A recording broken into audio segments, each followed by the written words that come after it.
सत्कार बंद करा. लग्न साधे केले तरी मुलं होतात.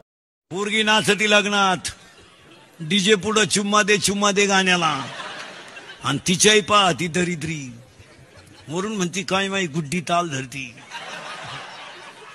तुझी गुड्डी जाऊ एखादा. हे हृदय इतकं हलकट नाही का याच्यावर कोणी प्रेम करावं, आणि आपण इतके नादान नाही का एवढं चांगलं हृदय कोणालाही द्यावं. मी म्हणून राहिले नाही तर दुसरी राहिली नसती. तुका नाही उलातली कुठं त्यानं दुसरी केली असती.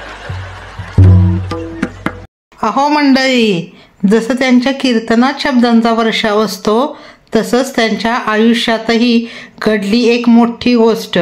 भक्त थक्क झाले, पाहून त्यांचे डोळे दिपले आणि त्याची महाराष्ट्रभर चर्चा सुरू झाली. कुठे म्हणता? अहो कोणता सोशल मीडिया त्यांनी सोडला आहे. यूट्यूब, इंस्टाग्राम, फेसबुक सगळ्या याच्यावर त्याची चर्चा चालू झाली. लोकांच्या मनातही विचारांचं वादळ उठलं. आणि आज आपण जाणून घेणार आहोत अशाच एका व्यक्तिमत्वाबद्दल, इंदुरीकर महाराजांचं खरं कौटुंबिक जग काय आहे, ज्यांनी लाखो लोकांच्या आयुष्यात प्रकाश पसरवला. त्यांच्याच घरातून आली धक्कादायक पण आनंदाची बातमी. श्रद्धा, संस्कार आणि भावना यांचा सुंदर संगम. चला पाहूया महाराजांचं कुटुंब कसं आहे आणि त्यांच्या लेकीच्या साखरपुड्याची कहाणी. निदान एक वाक्य सांग का सर्व्हिसवाल्याला, जिनं दूध पाजलं तिने कधी पगार विचारला नाही, पण ज्यानं मुलगी दिली त्यानं पगार विचारल्याशिवाय दिले नाही. ज्याने महाराष्ट्राला हसवून विचार करायला लावलं, भक्तीचं नवं रूप दाखवलं, तो म्हणजे निवृत्ती महाराज इंदुरीकर. गावातून उगवलेला असा हा सूर्य ज्याच्या प्रकाशाने लाखो जीव उजळले.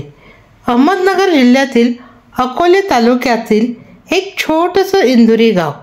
तिथूनच उगवला एक हटके बालक, निवृत्ती काशीनाथ देशमुख.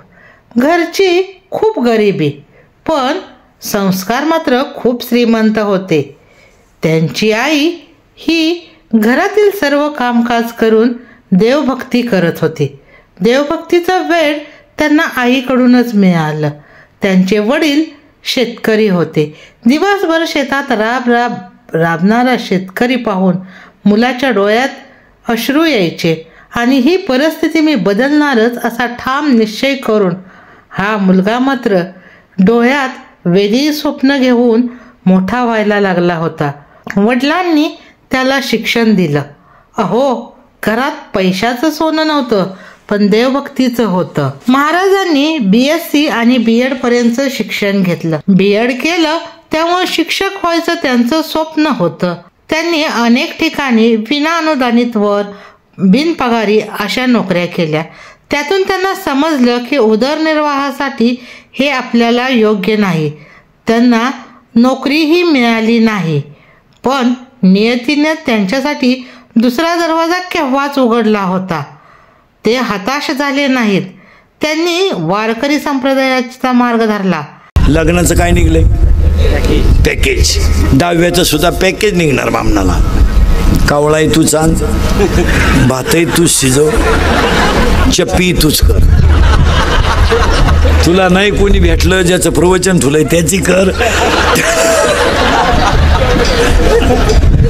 चांगल्या बापांनी चांगल्या माणसांनी बापाच्या 10व्याचे न्हायाचे पैसे बुडवले.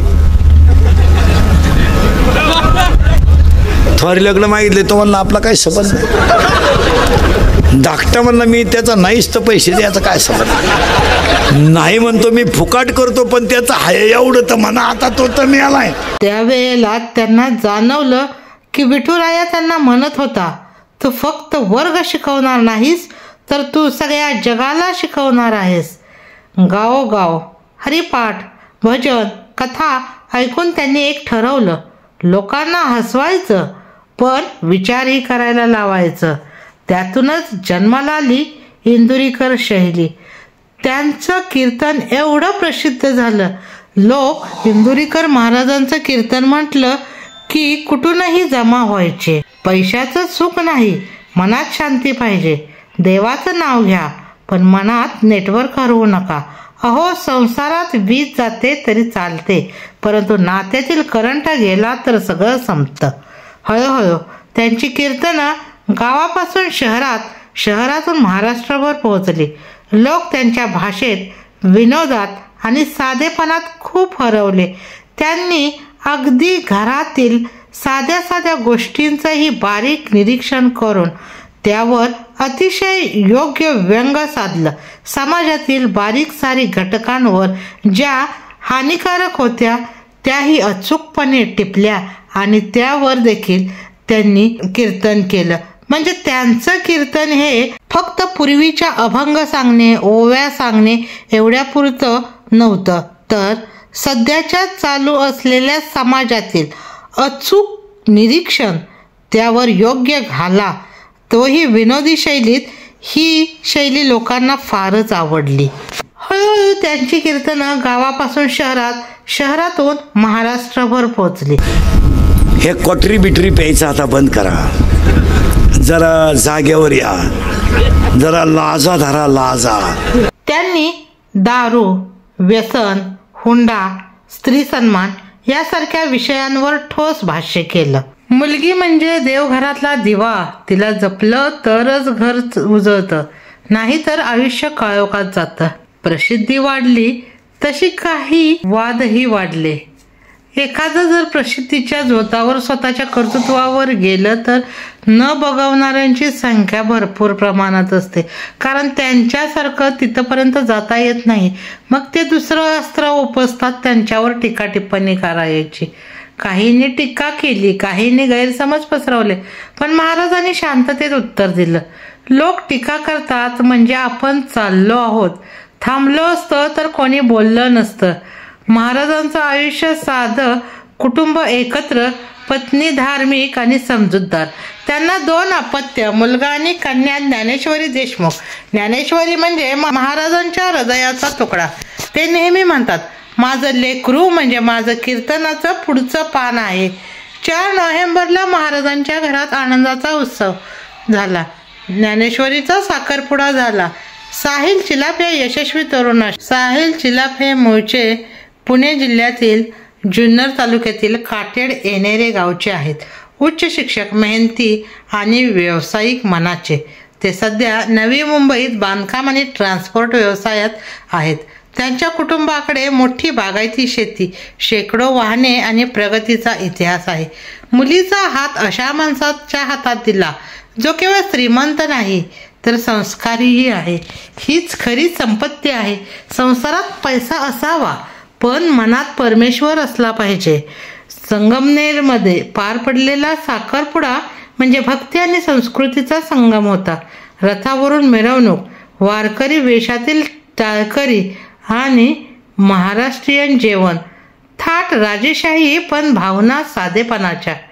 इंदुरीकर महाराज यांनी एका कार्यक्रमात म्हटलं आहे, सत्कार नावाची गोष्ट बंद केली आहे. आता जो सत्कार करायचा तो सगळ्यांचा, कारण प्रत्येक माणूस पांडुरंगाचं रूप आहे. साखरपुड्याच्या निमित्ताने महाराजांनी समाजाला नवीन धडा दिला. बदल शक्य आहे पण त्यात संस्कार टिकले पाहिजेत. त्यांनी दाखवून दिलं की आधुनिकतेतही परंपरा टिकवता येते आणि भक्तीतूनही खरी समृद्धी मिळते. इंदुरीकर महाराज फक्त कीर्तनकार नाहीत, समाजाचा आत्मा आहेत. त्यांचा प्रवास म्हणजे प्रेरणेचे गंगाजल आणि त्यांच्या लेकीचा साखरपुडा म्हणजे त्या प्रवासाचा एक मंगल अध्याय, एका कन्यादानाचं सुख. अहो, आयुष्य म्हणजे कीर्तन आहे. देव बोलवतो, आपण ऐकतो आणि शेवटी समाधानाने हात जोडतो.